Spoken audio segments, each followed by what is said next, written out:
An Heiress from Redhorse by Ambrose Bierce. Coronado, June 20th. I find myself more and more interested in him. It is not, I am sure, his... Do you know any noun corresponding to the adjective handsome? One does not like to say beauty when speaking of a man. He is handsome enough, heaven knows. I should not even care to trust you with him, faithful of all possible wives that you are, when he looks his best, as he always does. Nor do I think the fascination of his manner has much to do with it.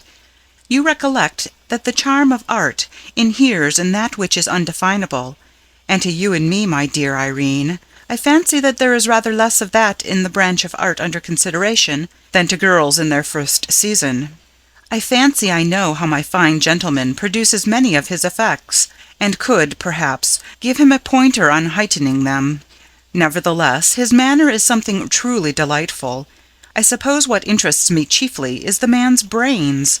His conversation is the best I have ever heard, and altogether unlike anyone's else. He seems to know everything, as indeed he ought, for he has been everywhere, read everything, seen all there is to see, sometimes I think rather more than is good for him, and had acquaintance with the queerest people. And then his voice, Irene, when I hear it, I actually feel as if I ought to have paid at the door, though, of course, it is my own door. July 3rd. I fear my remarks about Dr. Barrett's must have been, being thoughtless, very silly, or you would not have written of him with such levity, not to say disrespect. Believe me, dearest, he has more dignity and seriousness, of the kind, I mean, which is not inconsistent with a manner sometimes playful and always charming, than any of the men that you and I ever met. And young Raynor, you knew Raynor at Monterey, tells me that the men all like him, and that he is treated with something like deference everywhere. There is a mystery, too, something about his connection with the Blavatsky people in northern India. Raynor either would not or could not tell me the particulars. I infer that Dr. Barrett's is thought, don't you dare laugh at me, a magician. Could anything be finer than that? An ordinary mystery is not, of course, as good as a scandal, but when it relates to dark and dreadful practices, to the exercise of unearthly powers, could anything be more piquant? It explains, too, the singular influence the man has upon me. It is the undefinable in his art, black art. Seriously, dear, I quite tremble when he looks me full in the eyes with those unfathomable orbs of his, which I have already vainly attempted to describe to you. How dreadful if we have the power to make one fall in love! Do you know if the Blavatsky crowd have that power outside of Sepoy? July 1. The strangest thing! Last evening, while Auntie was attending one of the hotel hops, I hate them, Dr. Barrett's called. It was scandalously late. I actually believe he had talked with Auntie in the ballroom, and learned from her that I was alone.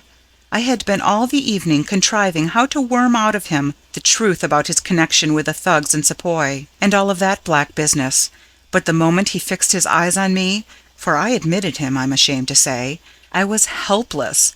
I trembled, I blushed, oh, Irene, Irene, I love the man beyond expression, and you know how it is yourself. Fancy, I, an ugly duckling from Redhorse, daughter, they say, of old Calamity Jim, certainly his heiress, with no living relation but an absurd old aunt, who spoils me 1,050 ways, absolutely destitute of everything but $1 million and a hope in Paris. I daring to love a god like him! My dear, if I had you here, I could tear your hair out with mortification. I am convinced that he is aware of my feeling, for he stayed but a few moments, said nothing but what another man might have said half as well, and pretending that he had an engagement, went away. I learned today, a little bird told me, the bell bird, that he went straight to bed. How does that strike you as evidence of exemplary habits? July 17th. That little wretch Raynor called yesterday, and his babble set me almost wild. He never runs down, that is to say, when he exterminates a score of reputations.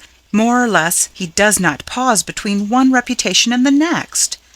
By the way, he inquired about you, and his manifestations of interest in you had, I confess, a good deal of resemblance.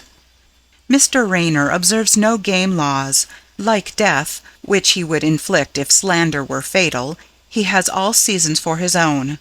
But I like him, for we knew one another at Redhorse, when we were young and true-hearted and barefooted. He was known in those far fair days as Giggles, and oh, Irene, can you ever forgive me? I was called Gunny. God knows why.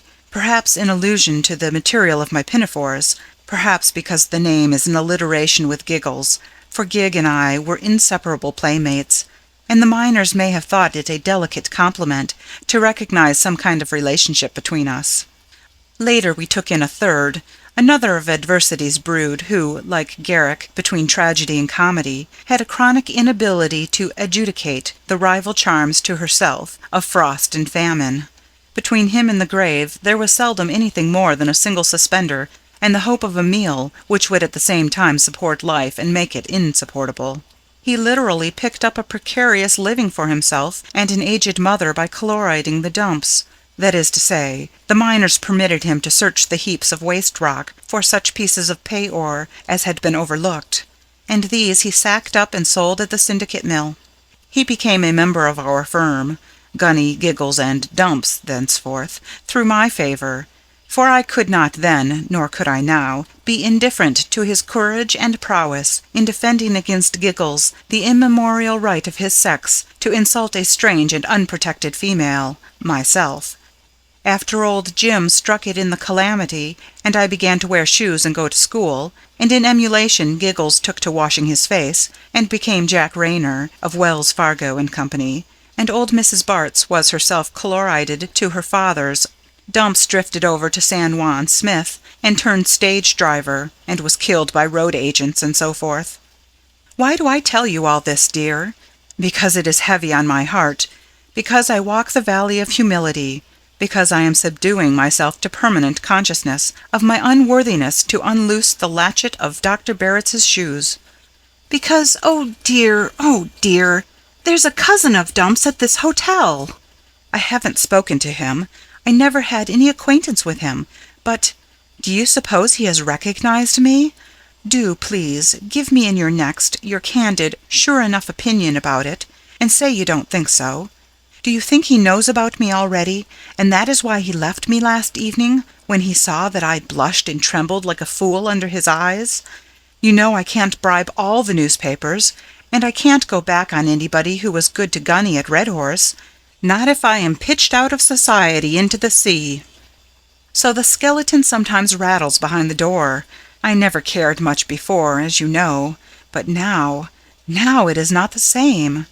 Jack Raynor, I am sure of, he will not tell him. He seems indeed to hold him in such respect as hardly to dare speak to him at all, and I'm a good deal that way myself. Dear, I wish I had something besides $1 million. If Jack were 3 inches taller, I'd marry him alive and go back to Redhorse and wear sackcloth again to the end of my miserable days. July 25th. We had a perfectly splendid sunset last evening, and I must tell you all about it. I ran away from Auntie and everybody, and was walking alone on the beach. I expect you to believe, you infidel, that I had not looked out of my window on the seaward side of the hotel and seen him walking alone on the beach. If you are not lost to every feeling of womanly delicacy, you will accept my statement without question. I soon established myself under my sunshade, and had for some time been gazing out dreamily over the sea, when he approached, walking close to the edge of the water. It was ebb tide. I assure you the wet sand actually brightened about his feet. As he approached me, he lifted his hat, saying, "Miss Dement, may I sit with you, or will you walk with me?" The possibility that neither might be agreeable seems not to have occurred to him. Did you ever know such assurance? Assurance? My dear, it was gall, downright gall. Well, I didn't find it wormwood, and replied with my untutored Redhorse heart in my throat, I shall be pleased to do anything. Could words have been more stupid? There are depths of fatuity in me, friend, oh my soul, which are simply bottomless. He extended his hand, smiling, and I delivered mine into it without a moment's hesitation, and when his fingers closed about it to assist me to my feet, the consciousness that it trembled made me blush worse than the red west. I got up, however, and after a while, observing that he had not let go my hand, I pulled on it a little, but unsuccessfully. He simply held on, saying nothing, but looking down into my face with some kind of a smile. I didn't know, how could I, whether it was affectionate, derisive, or what, for I did not look at him. How beautiful he was, with the red fires of the sunset burning in the depths of his eyes. Do you know, dear, if the thugs and experts of the Blavatsky region have any special kind of eyes? Ah, you should have seen his superb attitude, the godlike inclination of his head as he stood over me after I had got upon my feet. It was a noble picture, but I soon destroyed it, for I began at once to sink again to the earth. There was only one thing for him to do, and he did it. He supported me with an arm about my waist. "Miss Dement, are you ill?" he said. It was not an exclamation. There was neither alarm nor solicitude in it. If he had added, "I suppose that is about what I am expected to say," he would hardly have expressed his sense of the situation more clearly. His manner filled me with shame and indignation, for I was suffering acutely. I wrenched my hand out of his, grasped the arm supporting me, and, pushing myself free, fell plump into the sand and sat helpless. My hat had fallen off in the struggle, and my hair tumbled about my face and shoulders in the most mortifying way. "Go away from me!" I cried, half choking. "Oh, please go away, you thug! How dare you think that when my leg is asleep?" I actually said those identical words, and then I broke down and sobbed.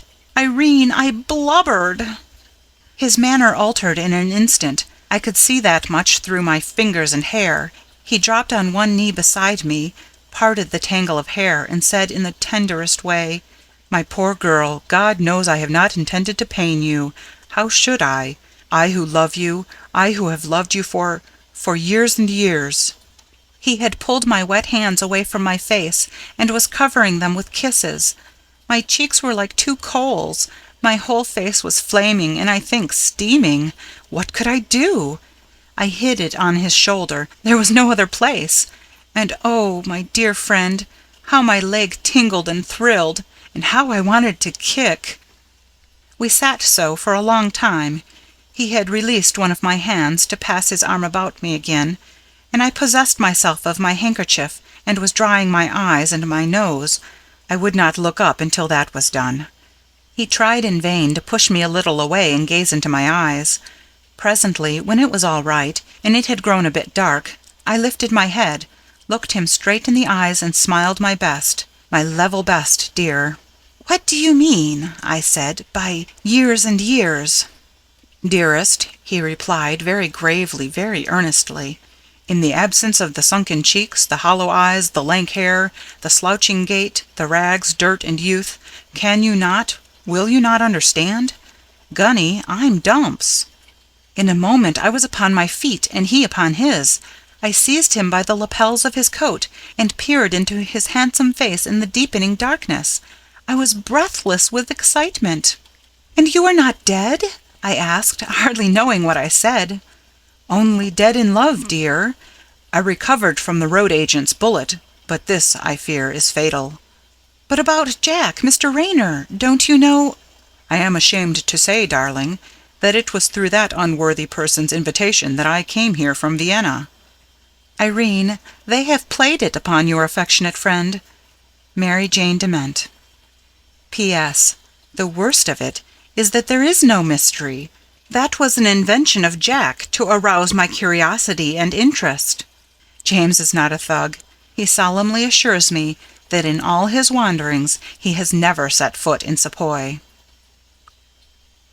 End of An Heiress from Redhorse by Ambrose Bierce.